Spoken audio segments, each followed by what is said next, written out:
I've been intrigued by this question of whether we could evolve or develop a sixth sense, a sense that would give us seamless access and easy access to meta information or information that may exist somewhere that may be relevant to help us make the right decision about whatever it is that we're coming across. And some of you may argue, well, don't today's cell phones do that already? But I would say no. When you meet someone here at TED, and this is the top networking place, of course, of the year, you don't shake somebody's hand and then say, can you hold on for a moment while I take out my phone and Google you? Or when you go to the supermarket and you're standing there in that huge aisle of different types of toilet papers, you don't take out your cell phone and open a browser and go to a website to try to decide which of these different toilet papers is the most ecologically responsible purchase to make.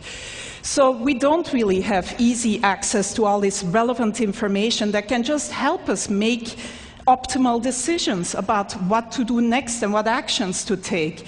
And so my research group at the Media Lab has been developing a series of inventions to give us access to this information in a sort of easy way without requiring that the user changes any of their behavior.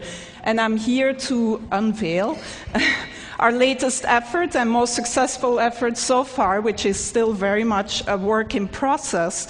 I'm actually wearing the device right now, and we've sort of cobbled it together with components that are off the shelf, and that, by the way, only cost $350 at this point in time.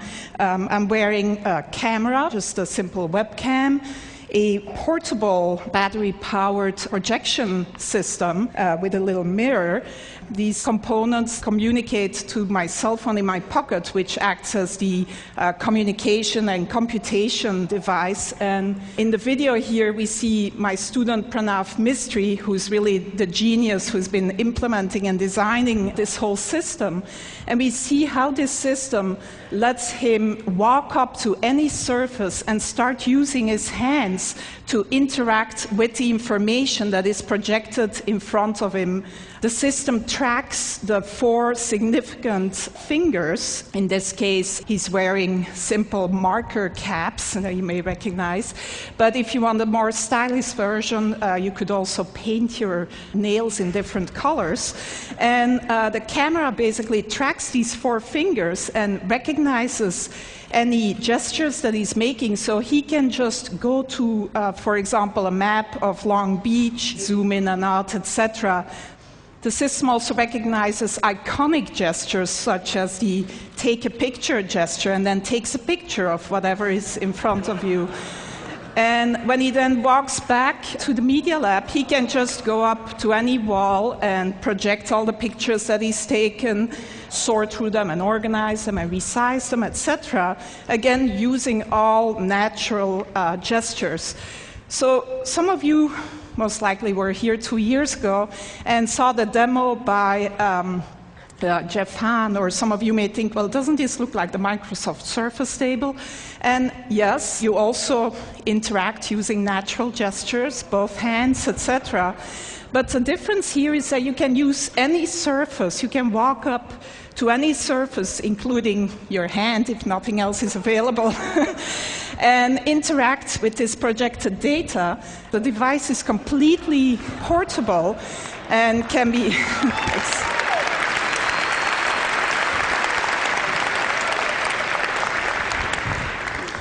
So one important difference is that it's totally mobile. Another even more important difference is that in mass production, this would not cost more tomorrow than today's cell phones, and would actually not sort of be a bigger package and could look a lot more stylish than this version that I'm wearing around my neck. But other than letting some of you live out your fantasy of looking as cool as Tom Cruise in Minority Report, the reason why we're really excited about this device is that it really can act as one of these sixth sense devices that gives you relevant information about whatever is in front of you. So we see Pranav here going into the supermarket, and he's shopping for some paper towels. And as he picks up a product, the system can recognize the product that he's picking up using either image recognition or marker technology and give him the green light or an orange light. He can ask for additional information. So this particular choice here is a particularly good choice given his personal criteria. Some of you may want the toilet paper with the most bleach in it rather than the most ecologically responsible choice. But if he picks up a book in the bookstore, he can get the Amazon rating, gets projected right on the cover of the book. This is Juan's book, our previous speaker, which gets a great rating, by the way, at Amazon. And so Pranav turns the page of the book and can then see additional information about the book, reader comments, maybe sort of information by his favorite critic, etc. If he turns to a particular page, he finds an annotation by maybe an expert of a friend of ours that gives him a little bit of additional information about whatever is on that particular page.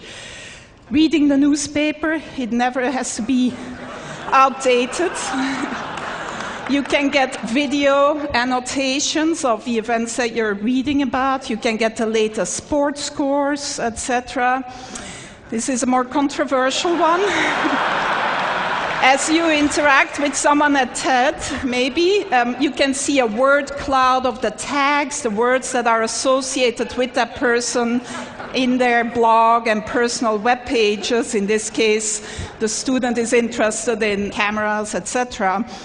On your way to the airport, if you pick up your boarding pass, it can tell you that your flight is delayed, that the gate has changed, etc.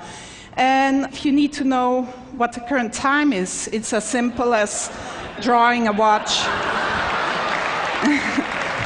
on your arm. So that's where we're at so far in developing this sixth sense that would give us seamless access to all this relevant information about the things that we may come across. My student Pranav, who's really, like I said, the genius behind this.